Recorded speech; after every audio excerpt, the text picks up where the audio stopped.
Hello friends, welcome our YouTube channel Das family shorts. আজকে আমরা যাচ্ছি উলাইচণ্ডী পুজোর উদ্দেশ্যে, আর সেটা হলো আমাদের কাছাকাছি বিন্নগরে সেই উলাইচণ্ডী মেলা অনেক পুরনো। চলো তোমাদেরকে সেখানে দেখাবো মেলার সব কিছু।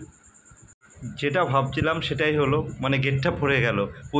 গেটে পৌঁছানোর আগে দেখি গেট পড়ে আছে, আর আমাদের খুব একটা বেশিক্ষণ দাঁড়াতে হয়নি, কারণ ট্রেনটা ততক্ষণ অনেকটা চলে এসেছিলো।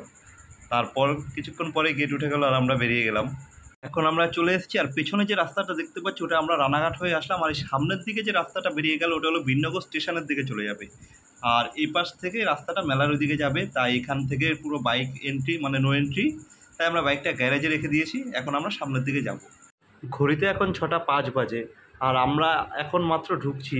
এখান থেকে এখনও মোটামুটি 1 কিলোমিটারের কাছাকাছি হাঁটতে হবে। এখান থেকেই দেখো কত ভিড়। এখন আমরা সামনের দিকে যাচ্ছি। এখানকার মেলাটায় রাস্তার দুপাশে দোকান বসে, নির্দিষ্ট তেমন কোনো মাঠ নেই বা বড় জায়গা নেই। আর এইখানেই পুজো দেওয়ার জন্য ঠাকুরের ভোগ পাওয়া যায়, সেগুলো এখন আমরা কিনে নেব। এই সন্দেশের ছোটো ছোটো প্যাকেটে সন্দেশ পাওয়া যায়।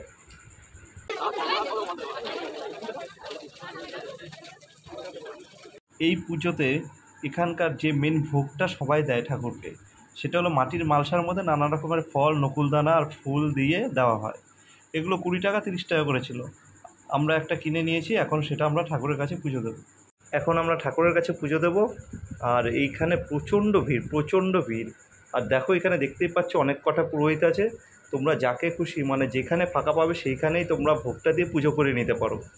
আর পুজো হয়ে গেলে যেমন যা ইচ্ছে তোমাদের দক্ষিণা দিয়ে, তারপরে এখানে তোমার গাছে ঢিল বেঁধে অনেকে মনের ইচ্ছে এটা অনেক কিছুই চায় ঠাকুরের কাছে। যাই হোক, আর ঠাকুরটাও খুব জাগ্রত। আমরা এখন পুজো দেবো, এখানে দাঁড়ানোই যাচ্ছে না, এত ভিড়। দেখো বন্ধুরা, তোমরা ভিড়টা দেখো শুধু। এখন 6:30 বাজে ঘড়িতে, এখন প্রচণ্ড ভিড়, এখানে দাঁড়ানোই যাচ্ছে না ঠিক মতো।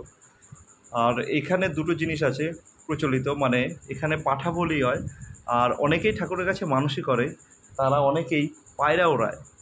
আর এখানে ওই বট গাছের শিকড়গুলিতে অনেকেই ঢিল বাঁধে, এটা ওটা যাই হোক ঠাকুরের কাছে মানসিক করে।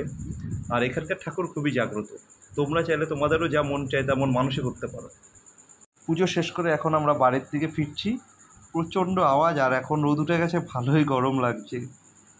বেরোনোর পথে একটা জিনিস দেখলাম, একটা লেটেস্ট জিনিস, দারুণ লাগলো। এই একটা মেশিনের মাধ্যমে অনেক কিছু, ডালের বড়ি, চাউমিন, ঝুরি ভাজা, আরও অনেক কিছু বানাতে পারবে। তাই দেখে পছন্দ হলো, বেশি দাম না, 50 টাকা, তাই একটা নিয়ে নিলাম, পরে দেখব। এখন আমরা বাড়ির উদ্দেশ্যে রওনা দিলাম।